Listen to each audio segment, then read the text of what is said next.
Kumaranellur engineer റോഡിൽ practice ഗ്രൗണ്ടിൽ നിർത്തിയിട്ട ഡ്രൈവിംഗ് സ്കൂളിന്റെ 4 വാഹനങ്ങൾ കത്തിച്ച നിലയിൽ. ഫേമസ് ഡ്രൈവിംഗ് സ്കൂളിന്റെ ടിവിഎസിന്റെയും ബജാജ് MATയുടെയും വണ്ടികളാണ് കത്തിയ നിലയിൽ കണ്ടെത്തിയത്.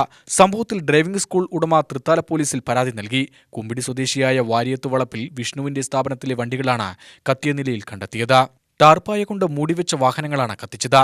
വിഷ്ണുവും നാട്ടുകാരുമെത്തി തീയണച്ചെങ്കിലും വണ്ടികൾ ഭാഗികമായി കത്തിനശിച്ചു. വണ്ടികളുടെ പെട്രോൾ ടാങ്ക് തുറന്നിട്ട നിലയിലുമാണ് കണ്ടെത്തിയത്. ഏകദേശം 1.5 ലക്ഷത്തിന്റെ നഷ്ടമുണ്ടായതായാണ് കണക്കാക്കുന്നത്. എനിക്ക് ഇവിടെ ഡ്രൈവിംഗ് സ്കൂളാണ്, famous driving school Padinjarangadi Koottupatha driving സ്കൂളുണ്ട്. അപ്പോൾ അവിടെ ക്ലാസ് കൊടുത്തതിൻ്റെ ഇടയിലാണ് നാട്ടുകാർ വിളിച്ച് പറയണത് 2 വണ്ടികൾ 4 വണ്ടിയും തീ പിടിച്ച് കിടക്കുന്നുണ്ട്. അവർ വെള്ളമൊക്കെ ഒഴിച്ചിട്ട് അവർ ഓക്കെ ആക്കിയിട്ടുണ്ട്, എന്നിട്ടാണ് കിടക്കുന്നത്. അതിലാണ് നമുക്ക് എന്തായാലും ക്ലിയർ കേസാണ് താഴെ വന്ന് ചെയ്തിട്ടുള്ളതെന്നുള്ള ക്ലിയറാണ്. 2 സ്ട്രോക്ക് 4 സ്ട്രോക്ക് 4 വണ്ടികളുണ്ട്, ഒരു MAT ഉണ്ട്. ഇതൊക്കെയാണ് ഇപ്പോൾ നമുക്ക് നഷ്ടമായിട്ട് വന്നിട്ടുള്ളത്. നമ്മൾ 3-4 വർഷം ഏകദേശം ഇതുവരെ അങ്ങനത്തെ ഒരു ഇഷ്യൂ ഉണ്ടായിട്ടില്ല. സംഭവത്തിൽ തൃത്താല പോലീസ് സ്ഥലത്തെത്തി പരിശോധന നടത്തി. സമീപത്തെ CCTV കേന്ദ്രീകരിച്ച് അന്വേഷണം നടത്താനുള്ള നീക്കത്തിലാണ് Thrithala police. UTV news, Palakkad.